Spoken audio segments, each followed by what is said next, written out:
Há muito tempo em Israel, vivia um profeta com habilidades extraordinárias. Ele conseguia correr mais rápido que cavalos e nunca experimentou a morte. Seu nome era Elias. Agora, vamos entender como tudo isso aconteceu, de onde vinham seus poderes e como sua história se desenrolou. Elias, um profeta de Tisbe, na terra de Gileade, foi até o rei Acabe com uma mensagem do Senhor, o Deus de Israel. Ele declarou: "Não vai cair orvalho nem chover nos próximos anos, a não ser quando eu disser." Depois de entregar essa mensagem, o Senhor falou com Elias e mandou que ele fosse para o leste e se escondesse perto de um riacho chamado Querite, que deságua no rio Jordão. Deus prometeu que Elias teria água do riacho e que corvos lhe trariam comida. Elias seguiu as instruções e ficou ali perto do riacho. Bebia da água e os corvos lhe traziam pão e carne toda manhã e toda noite. Com o tempo, o riacho secou porque não choveu. Então Deus disse a Elias que fosse para uma cidade chamada Sarepta, perto de Sidom, onde uma viúva cuidaria dele. Elias foi até Sarepta e, ao chegar à entrada da cidade, viu uma mulher juntando gravetos. Ele pediu um pouco de água e, quando ela foi buscar, ele acrescentou: "Pode me trazer também um pedaço de pão?" Ela respondeu: "Juro pelo teu Deus que não tenho pão. Só tenho um pouco de farinha numa tigela e um pouco de óleo numa vasilha. Estou pegando esses gravetos para preparar a última refeição para mim e meu filho. Depois disso não teremos mais nada." Elias a tranquilizou: "Não tenha medo, vá e prepare sua refeição, mas primeiro faça um pequeno pão para mim e traga aqui. Depois faça algo para você e seu filho. O Senhor, Deus de Israel, prometeu que a farinha e o óleo não vão acabar até que a chuva volte." A mulher fez o que Elias pediu, e como prometido, sempre havia comida suficiente para todos por muitos dias. Mais tarde, o filho da viúva ficou gravemente doente. A situação piorou até que ele morreu. Em sua dor, a mulher disse a Elias: "Homem de Deus, o que você fez? Veio me lembrar dos meus pecados e deixar meu filho morrer?" Elias respondeu: "Me dê seu filho." Ele pegou o menino dos braços dela, subiu até o quarto onde estava hospedado e o deitou na cama. Então clamou a Deus: "Senhor, por que trouxeste essa tragédia à mulher que tem sido boa comigo, deixando o filho dela morrer?"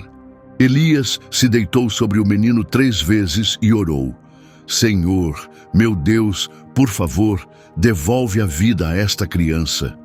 Deus ouviu sua oração e o menino voltou a respirar e reviveu. Elias desceu com o menino nos braços e o entregou à mãe. "Veja", disse ele, "seu filho está vivo." Ela respondeu: "Agora tenho certeza de que você é um homem de Deus e que é Deus quem fala por meio de você." Algum tempo depois, no 3º ano da seca, Deus falou novamente com Elias: "Vá encontrar-se com o rei Acabe. Eu farei chover sobre a terra." Então Elias partiu. Enquanto isso, a fome em Samaria era muito severa. Acabe chamou Obadias, o responsável pelo palácio.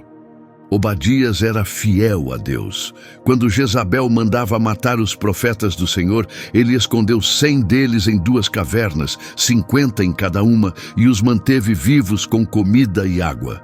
Acabe disse a Obadias: "Vamos procurar por todo o território, por rios e fontes. Talvez encontremos capim suficiente para manter vivos os cavalos e as mulas. Talvez salvemos alguns dos animais." Eles dividiram o território e seguiram por caminhos diferentes. Enquanto Obadias andava, encontrou Elias de repente. Ao reconhecê-lo, se ajoelhou e perguntou: "É realmente o Senhor?" "Sou eu mesmo", respondeu Elias. "Vá e diga ao seu senhor, o rei, que estou aqui." Obadias disse: "O que foi que eu fiz para merecer isso? O senhor quer que eu morra? Juro pelo Senhor teu Deus que o rei Acabe tem procurado por você em toda parte." Quando os governantes de outros países diziam que não tinham te encontrado, ele os fazia jurar que estavam dizendo a verdade. E agora você quer que eu vá dizer a ele que você está aqui? E se o Espírito de Deus levar você embora antes que eu volte? Quando Acabe vier e não te encontrar, vai me matar. Eu sirvo a Deus desde jovem. O Senhor sabe que escondi 100 profetas do Senhor quando Jezabel os caçava. E agora me pede para ir falar com o rei? Ele vai me executar. Elias respondeu: juro pelo Senhor dos exércitos, a quem sirvo, que hoje mesmo irei falar com o rei. Então Obadias foi até Acabe e deu o recado. Imediatamente, Acabe saiu para encontrar Elias. Assim que o viu, Acabe disse: aí está você, o causador de desgraças em Israel. Elias respondeu: eu não sou o causador de problemas. É você e a sua família, por terem abandonado os mandamentos do Senhor e seguido os deuses de Baal. E continuou: reúna todo o povo de Israel e leve todos ao Monte Carmelo. Traga também os 450 profetas de Baal e os 400 profetas de Azerá, que são apoiados pela rainha Jezabel. Acabe fez o que Elias pediu e reuniu todos no Monte Carmelo, inclusive os profetas. Elias ficou diante da multidão e perguntou: até quando vocês vão ficar em cima do muro sem decidir? Se o Senhor é Deus, sigam a ele. Mas se Baal é o verdadeiro Deus, então sigam a Baal. O povo ficou em silêncio. Então Elias disse: eu sou o único profeta do Senhor que restou, mas os profetas de Baal são 450. Tragam 2 novilhos. Os profetas de Baal escolham um, o preparem e o coloquem sobre a lenha, mas não acendam fogo. Eu prepararei outro da mesma forma.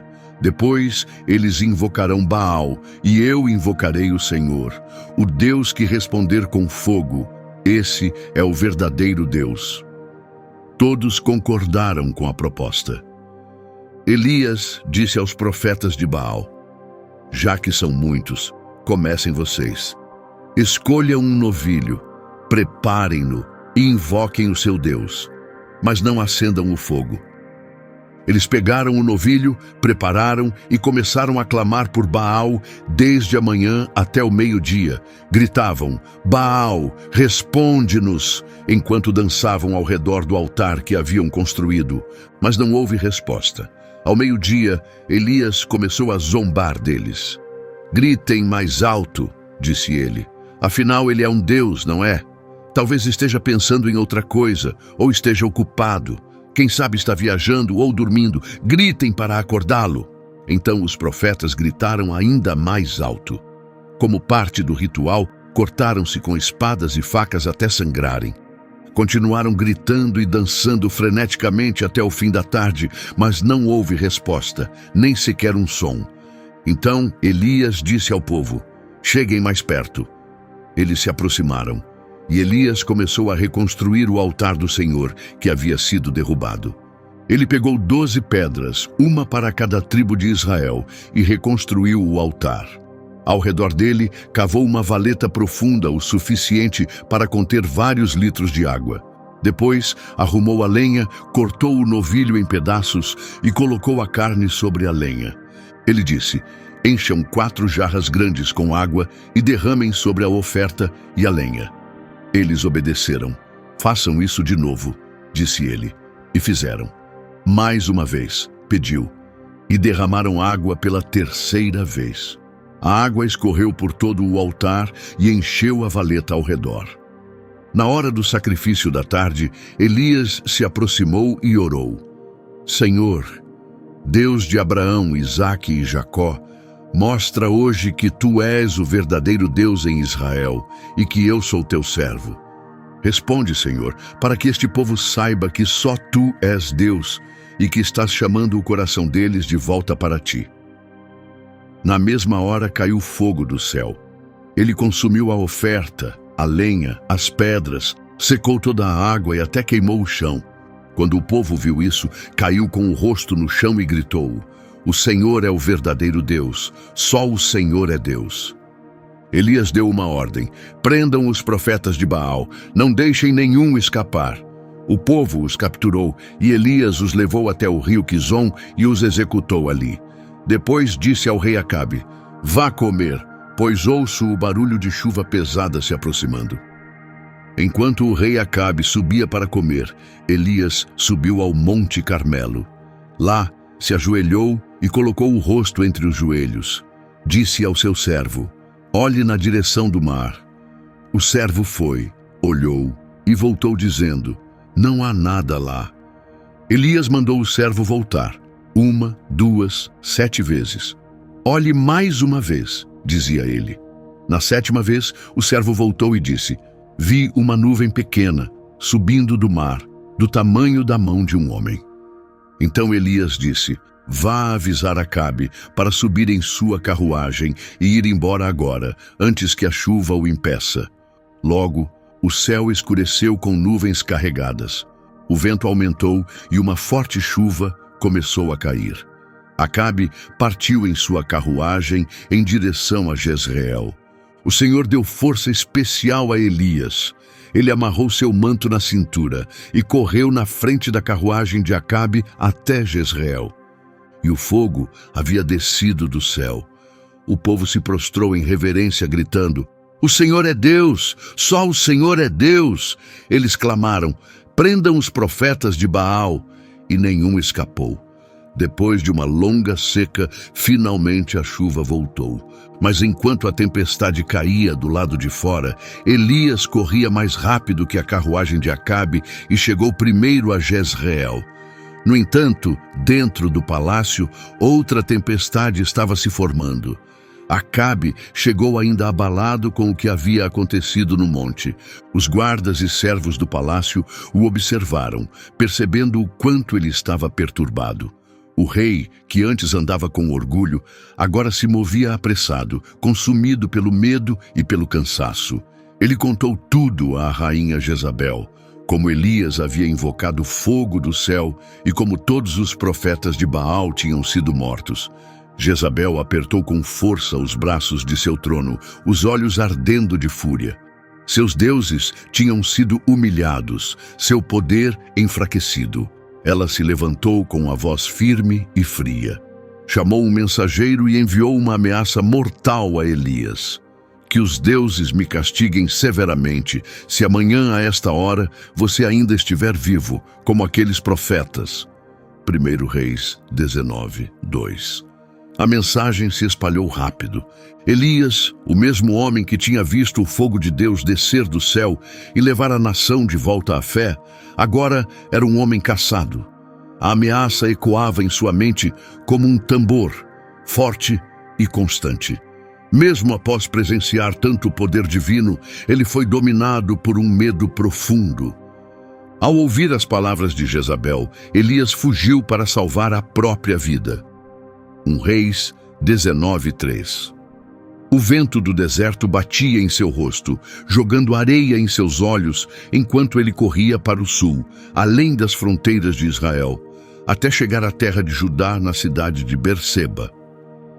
Mesmo longe do perigo, o medo e a tristeza ainda o acompanhavam. Deixou seu servo para trás, um sinal claro de como se sentia sozinho, e seguiu sozinho pelo deserto. Cada passo se tornava mais difícil.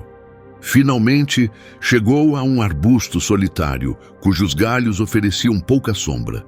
Exausto, caiu debaixo dele sem forças para continuar.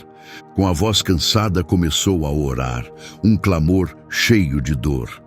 Já basta, Senhor, tira a minha vida. Não sou melhor do que os que vieram antes de mim. 1 Reis 19, 4. Seus olhos se encheram de lágrimas. Ele havia se entregado por completo, mas o inimigo ainda estava no poder. O povo permanecia indeciso. Ao seu redor, só silêncio. O céu não respondeu. Apenas o vento sussurrava e folhas secas farfalhavam por perto. Sua força se esgotou e o sono o envolveu suavemente. Até os mais corajosos enfraquecem, mas Deus nunca abandona aqueles que Ele chamou. Enquanto Elias dormia, um mensageiro de Deus se aproximou e o tocou com ternura, dizendo: levante-se e coma. Elias abriu os olhos devagar. Diante dele havia uma figura brilhante, diferente de tudo neste mundo. O anjo falou com voz suave e clara. 1 Reis 19:5. Elias se ergueu com esforço. À sua frente havia um pequeno pão assado sobre pedras quentes e um jarro de água. Depois de um momento, ele estendeu a mão. O calor do pão acalmou suas mãos trêmulas. Ele comeu e bebeu. Seu corpo começou a se recuperar, mas seu coração ainda estava cansado, buscando paz. O sono voltou, mas novamente o anjo o tocou. Desta vez, a voz era mais firme, porém ainda gentil. Levante-se e coma. A jornada que está diante de você é longa demais. 1 Reis 19:7. Elias ouviu. Ao comer, sentiu a força retornar, não só ao corpo, mas também por dentro. Seu caminho ainda não havia terminado. O propósito de Elias ainda não havia se cumprido. Revigorado pela refeição, ele se levantou. Então, se levantou, comeu e bebeu. Com a força daquela comida, caminhou por 40 dias e noites até chegar ao Horebe, o monte de Deus. 1 Reis 19:8. O deserto parecia infinito à sua frente, mas adiante estava o lugar onde Deus falaria novamente. O caminho até o monte Horebe foi longo e difícil. Por 40 dias e noites, Elias atravessou terras secas e solitárias, carregando o peso do cansaço e do conflito interior.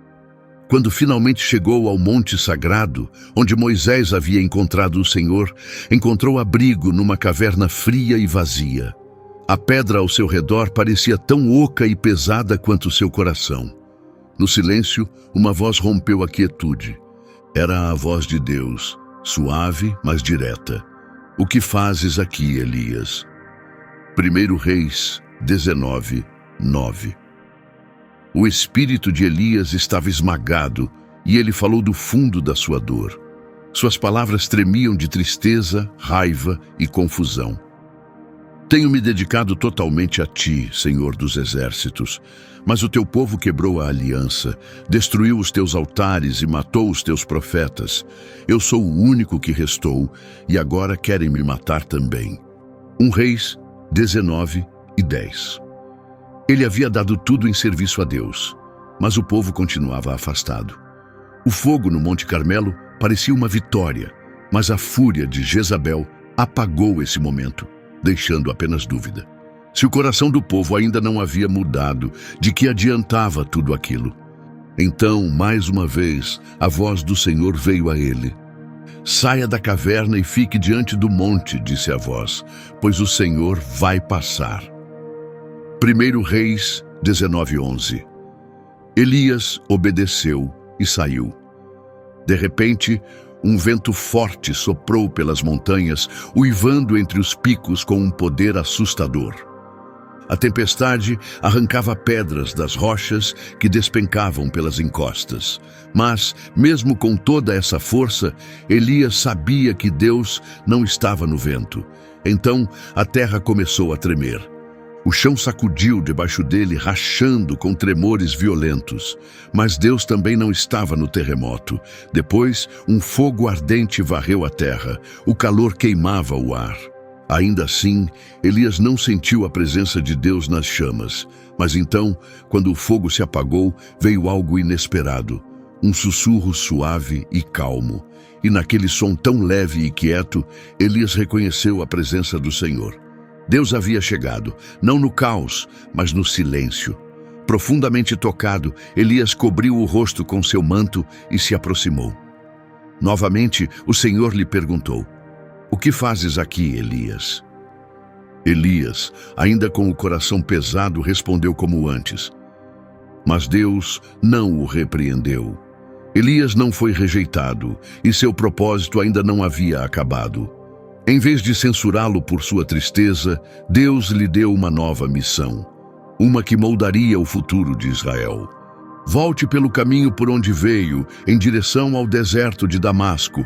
Quando chegar lá, unja Azael como rei da Síria.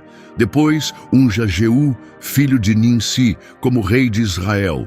E escolha Eliseu, filho de Safate, de Abel-Meolá, para ser seu sucessor como profeta. Cada um desses nomes tinha um papel definido por Deus. Hazael governaria a Síria e traria juízo sobre Israel. Jeú seria o instrumento de Deus para purificar a nação da idolatria.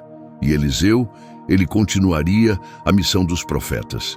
Então Deus corrigiu gentilmente a crença de Elias de que ele era o único fiel.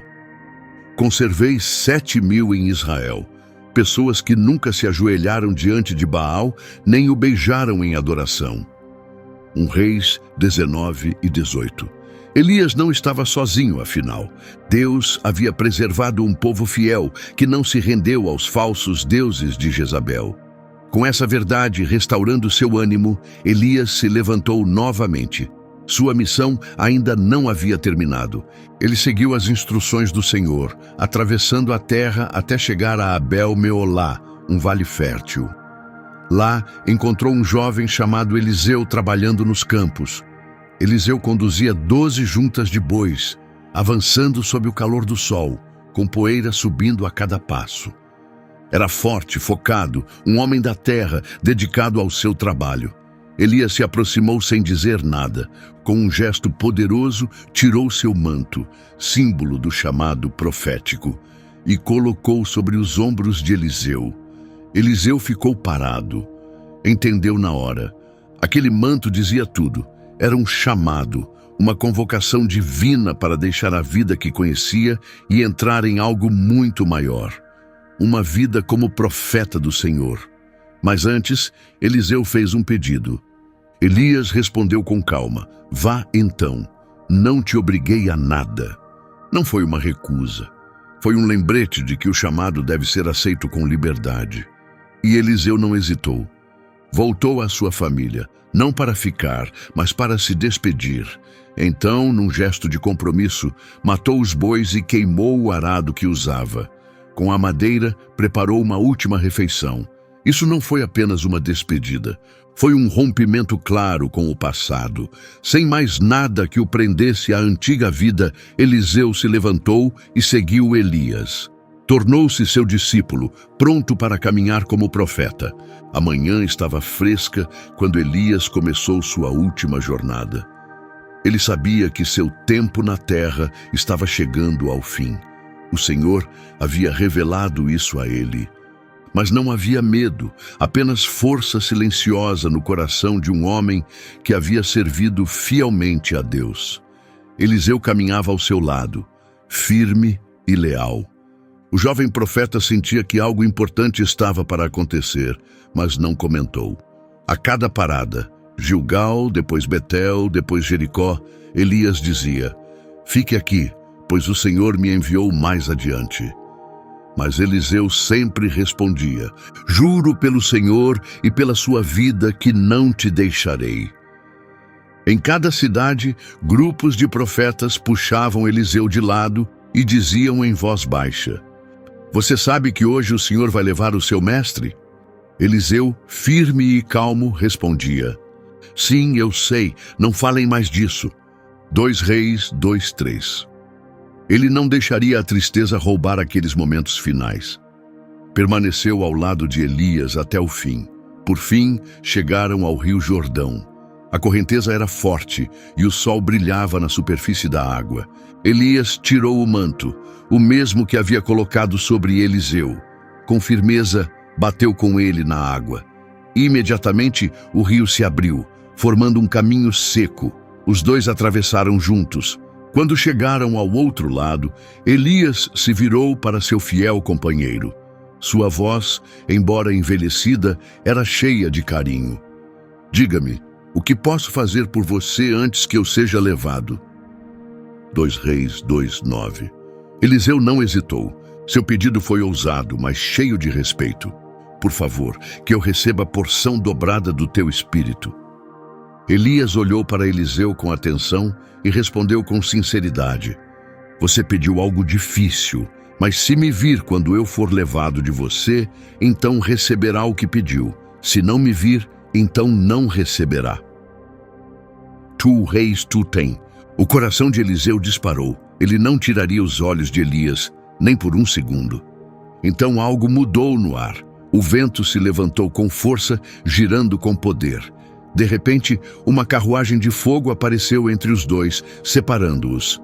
Envolto num redemoinho poderoso, Elias foi levado para o céu. A tempestade rugia ao redor enquanto ele subia, seu corpo brilhando em meio às chamas. O redemoinho o levou para além das nuvens, além deste mundo, para a presença de Deus.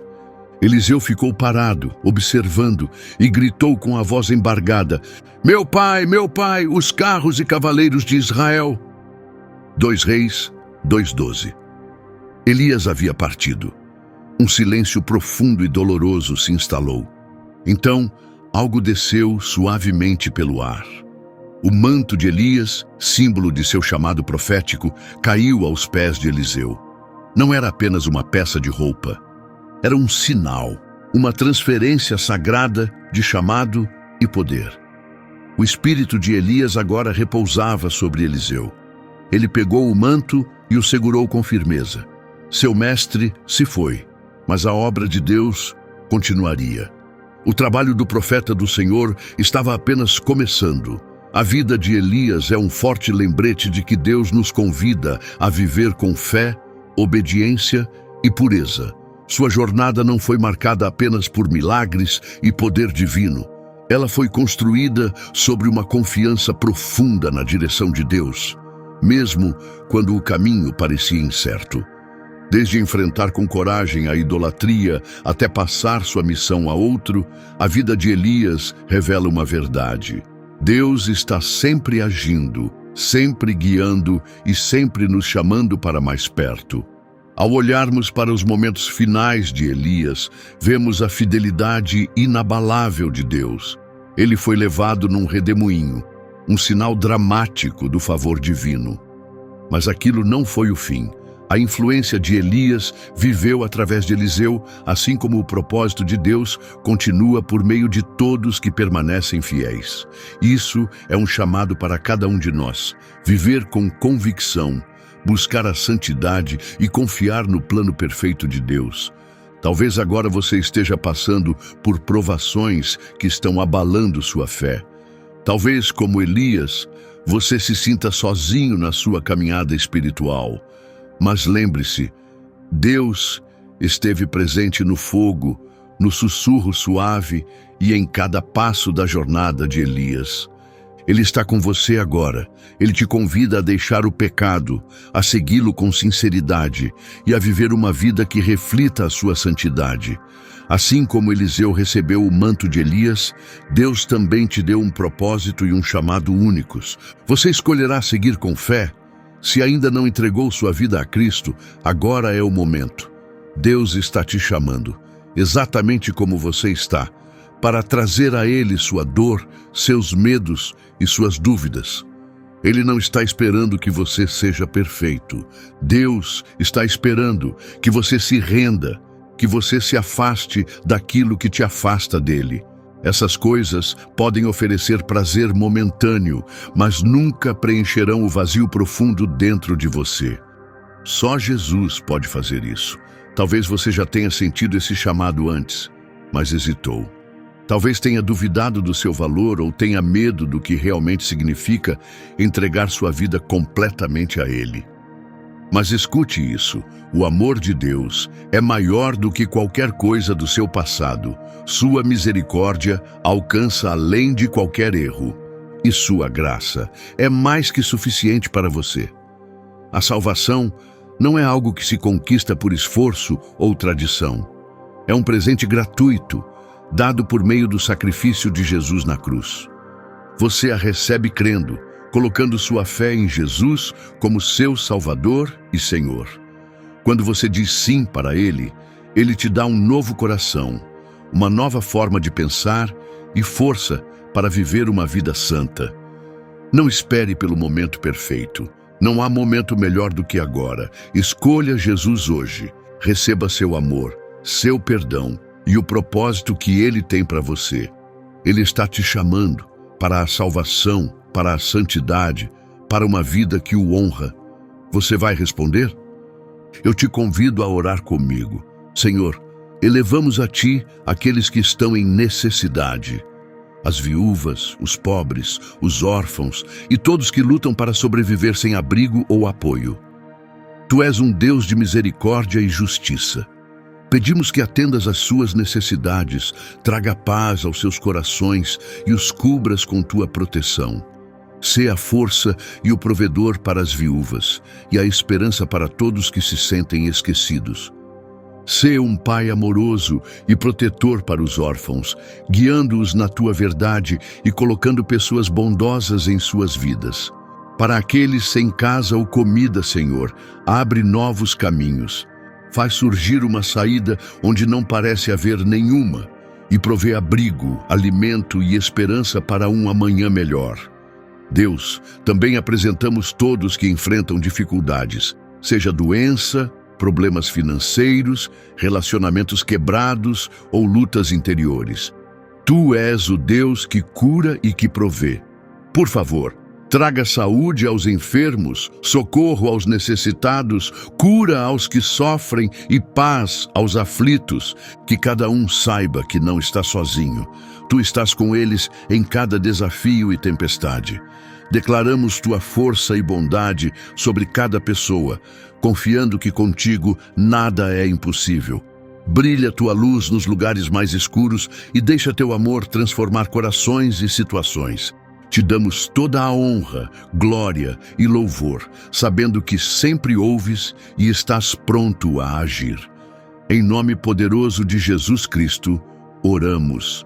Amém. Se você deseja receber o Senhor em sua vida, repita estas palavras. Pai, pelo poder do nome de Jesus, eu me afasto dos meus pecados e Te recebo como meu Senhor e Salvador. Entrego-Te meu coração hoje. Lava-me, guia-me e enche-me com Teu Espírito Santo. A partir de agora, eu Te seguirei e viverei para a Tua glória. Em nome de Jesus, amém. Se você fez essa oração, seja bem-vindo à família de Deus. O amor dele por você nunca terá fim e ele jamais te rejeitará. Eu te encorajo a procurar uma igreja próxima que ensine sobre santidade, pois sem ela ninguém verá o Senhor. Lembre-se sempre, Jesus voltará para buscar os que vivem em santidade e justiça. Permaneça firme na fé, enraizado na palavra e confie que Ele tem um plano especial para a sua vida. Agora, você é uma nova criação em Cristo.